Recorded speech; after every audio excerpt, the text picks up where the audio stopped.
বলল চৌকটকে জানো, চৌকট তুমি স্ত্রী, তুমি ভালো, ওটা আমার বাবা ছিল, সে তোমার স্ত্রী হিসেবে ভালো, এর সার্টিফিকেট দিয়ে গেছে। সুবহানাল্লাহ। প্যার হাজির, আবার একদিন হযরত ইব্রাহিম বাড়িতে এলেন, ইসমাইলের বাড়িতে। সেই দিন ইসমাইল বাড়িতে ছিলেন, তিনি সালাকা প্রস্তুত করছিলেন। হযরত ইসমাইল ইব্রাহিমের চেহারা দেখে তীর ফেলে দিয়ে বাবা ফুলের দিকে রওনা হলেন। বাবা ছেলের মিলন ঘটল, তুলাতুলি করলেন। হযরত ইব্রাহিম বলল, বাবা, আল্লাহ পাক আমাকে নির্দেশ দিয়েছেন এই ঘরটা নির্মাণ করার জন্য, এই জন্য তোমার সাহায্য নিতে এসেছি। তুমি কি আমাকে সাহায্য করবে আল্লাহ এই ঘর বানাবার জন্য?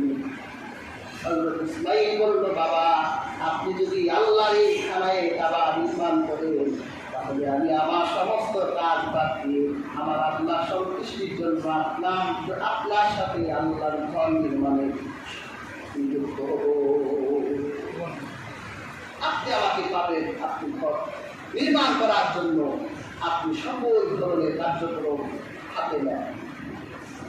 প্যার হাজরিন, হযরত ইব্রাহিম আলাইহিস সালাম তিনি তার সন্তান ইসমাইলকে নিয়ে দীর্ঘদিন পর্যন্ত কষ্ট করে পরিশ্রম করে আল্লাহ পবিত্র খানায় কাবা ঘরটা নির্মাণ করেছেন। এখানে হাজরে আসওয়াদ আছে।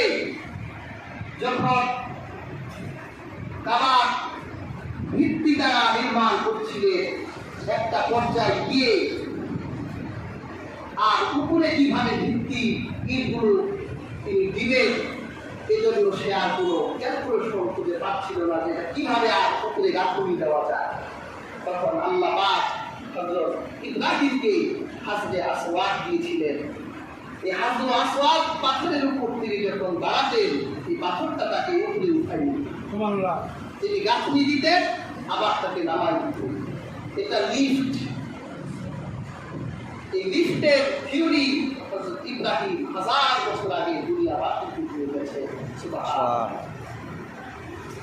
যখন আল্লাহ খানায় কাবা নির্মাণ হয়ে গেল, বাবা ছেলে আল্লাহর কাছে হাত তুলে দোয়া করতে লাগলেন, রব্বানা তাকাব্বাল মিন্না ইন্নাকা আনতাস সামিউল আলিম। হে আমার আল্লাহ, আমরা এই কাবার ভিত্তিপ্রস্তর দিয়ে আপনার খানায় কাবাটা নির্মাণ করলাম। আমরা যে এই যে খানায় কাবা নির্মাণ করলাম, আপনার এই ঘরটা বানালাম, যদি আপনি আল্লাহ আমাদের এই কষ্টকে কবুল না করেন, তাহলে আমাদের এই কষ্ট তো পণ্ড হয়ে যাবে। এই জন্য আপনার খানায় কাবা নির্মাণ করার পর বাবা ছেলে আল্লাহর কাছে হাত তুলে কোরআনে এসেছে, ইব্রাহিম হাত তুলে আল্লাহর কাছে দোয়া করলেন, রব্বানা তাকাব্বাল মিন্না ইন্নাকা আনতাস সামিউল আলিম। আল্লাহ, আপনি আমাদের এই কষ্টকে কবুল করে নেন। সুবহানাল্লাহ। এই কষ্টকে আল্লাহ কবুল করলেন। কেমন কবুল করলেন? আজ থেকে হাজার হাজার বছর আগে ইব্রাহিম দোয়া করে গেলেন, আল্লাহ তার এই কষ্টকে এমন ভাবে কবুল করলেন, গোটা দুনিয়ার যে প্রান্তে মুসলমান থাকবে, ওই মুসলমানের মনটা আল্লাহর খানায় কাবার দিকে থাকতে হয়। ওই মুসলমান নামাজে দাঁড়ালে খানায় কাবার দিকে দাঁড়াতে হয়। আল্লাহ খলিল ইব্রাহিম দোয়া করলেন এই ঘরের জন্যে, আর আল্লাহ ইব্রাহিমের দোয়াটা এমনভাবে কবুল করলেন, গোটা দুনিয়ার মানুষকে এই ঘরের দিকে আল্লাহ আকর্ষিত করে দিলেন। শুধু তাই নয়, উম্মতে মুসলিমার মধ্যে আল্লাহ তাদেরকে সমর্থন দিয়েছেন, ধন দিয়ে, শক্তি দিয়ে। আল্লাহ তাদের জন্য এই ঘরের সাক্ষাৎকে খরচ করে দিয়েছে। ওয়ালিল্লাহি আলান নাসি হিজ্জুল বাইতি মান ইসতাতা ইলাইহি সাবিলা।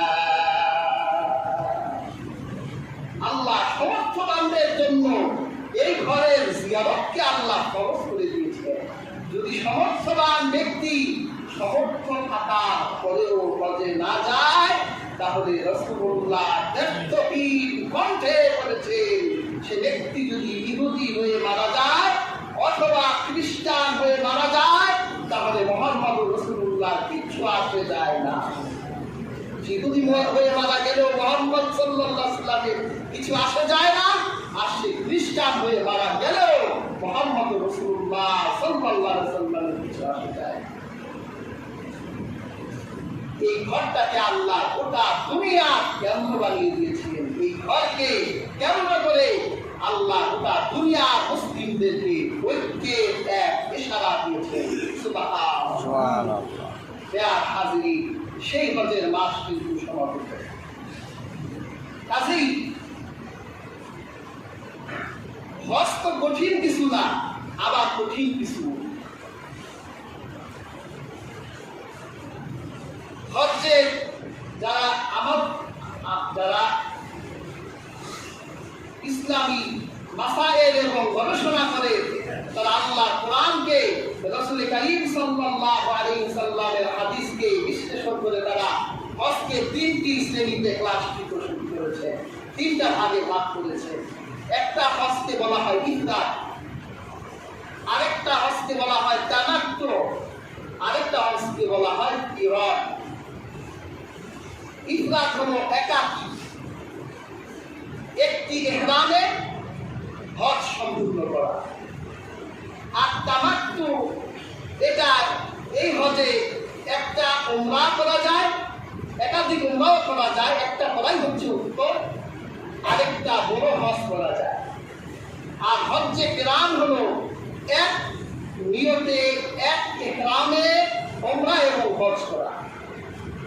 পৃথিবীর সকল মুহাদ্দিস, মুফাসসির, ফকিহরা একমত, সর্বোত্তম হজ হলো হজ্জে কিরান, যেটা এক নিয়তে এক ইহরামে হজ এবং উমরা হয়ে যায়।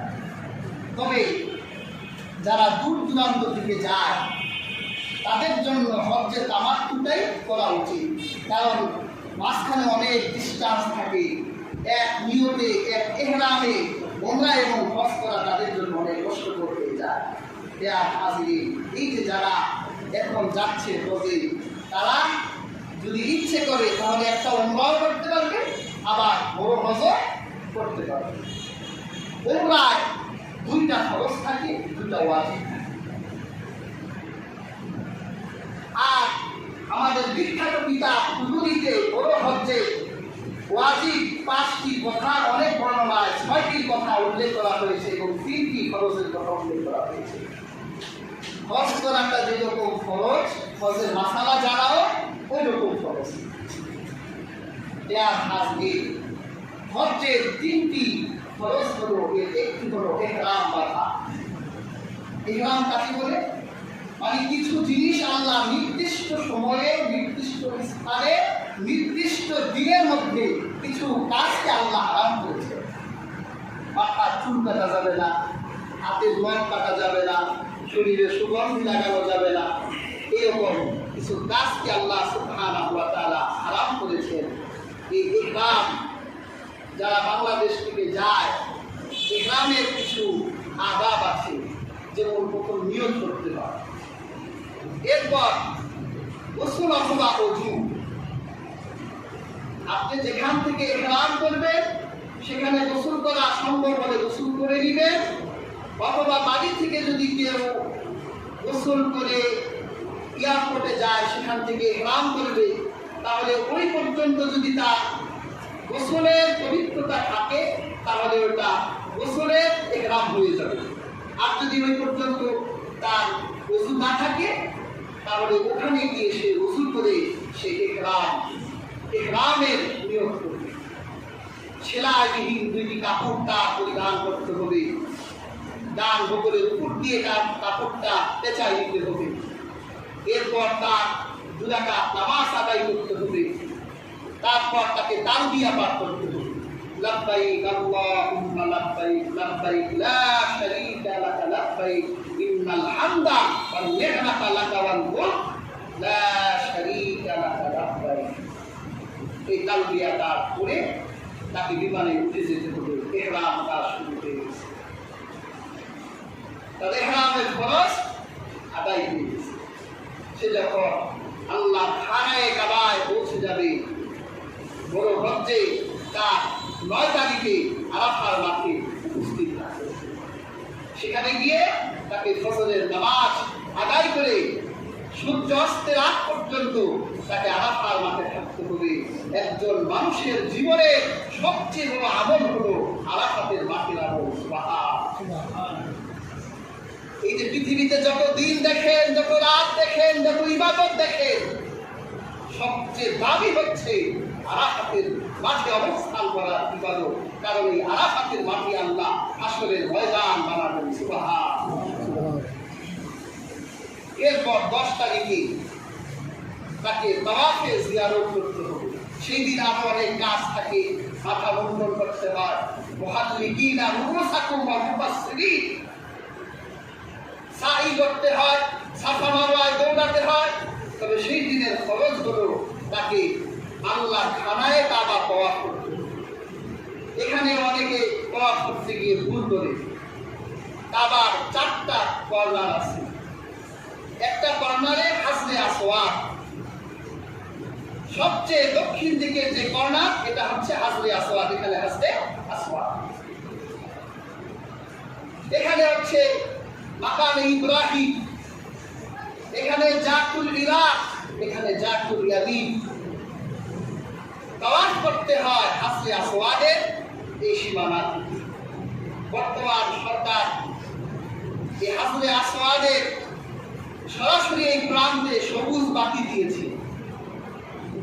এই সবুজ বাতির দিকে ফিট করে হাজরে আসওয়াদের দিকে মাথা দিয়ে রুকুর মতো দুটি হাত কান বরাবর উঠিয়ে তারপর তাকে বলতে হয় বিসমিল্লাহ, আল্লাহু আকবার, ওয়ালিল্লাহিল হামদ। এই কথা বলে ইশারায় হাজরে আসওয়াদের দিকে হাত উঠে নিয়ে মুখে চুমু দিতে হয়। তাহলে তার হাজরে আসওয়াদ চুমু দেওয়া হয়ে গেল। সুবহানাল্লাহ। তার জীবনের সমস্ত গুনাহ হাজরে আসওয়াদ টেনে, তার জীবনের সবগুলো গুনাহ টেনে তাকে নিষ্পাপ করে দিল। সুবহানাল্লাহ। তারপর সে 3 বার ভ্রমণ করবে। একজন সিংহ পুরুষ যেভাবে হাঁটে, ইহরামের পোশাক বগরের নিচ থেকে উঠিয়ে সিংহ পুরুষের মতো 3 বার ক্ষিপ্র গতিতে সে হাঁটবে, আর 4 বার একটু আস্তে আস্তে হাঁটবে। সে প্রত্যেকবার এই রুটে এসে সে প্রত্যেকবার আল্লাহু আকবার, ওয়ালিল্লাহিল হামদ বলে চুমু দিয়ে 7 বার সে তাওয়াফ করবে। তাহলে হজ্জের 2য় খরচটুকু তার আদায় হয়ে যাবে। তারপর সে জমজমের কাছে গিয়ে পানি পান করবে। তারপর তাকে সাফায় নিয়ে যাওয়া হবে, সেখান থেকে সাফা মারওয়ায় সে সাই করবে। সে কুরবানি করে তার মাথা মুন্ডন করে সে হালাল হয়ে যাবে। আল্লাহ সুবহানাহু ওয়া তাআলা এভাবে হজ্জের কার্যক্রম অবলম্বন করেছিলেন। আল্লাহ খানায়ে কাবায় গেলেও তো রাসূলুল্লাহ পবিত্র কাপড় দুই চোখে দেখলে মুসলমানের হৃদয় ঠিকঠাক থাকে না। কিন্তু পাপিষ্ঠ তো সেই ব্যক্তি যার সামর্থ্য আছে, অথচ হজে যায় না, তার জন্য বড়ই দুর্ভাগ্য। ইমাম আহমদ, আবু হানিফা রাহিমাহুল্লাহ আমাদের মাযহাবের মধ্যে যার উপর যখন হজ খরচ হয়ে যাবে সে তখনই হজে চলে যাবে।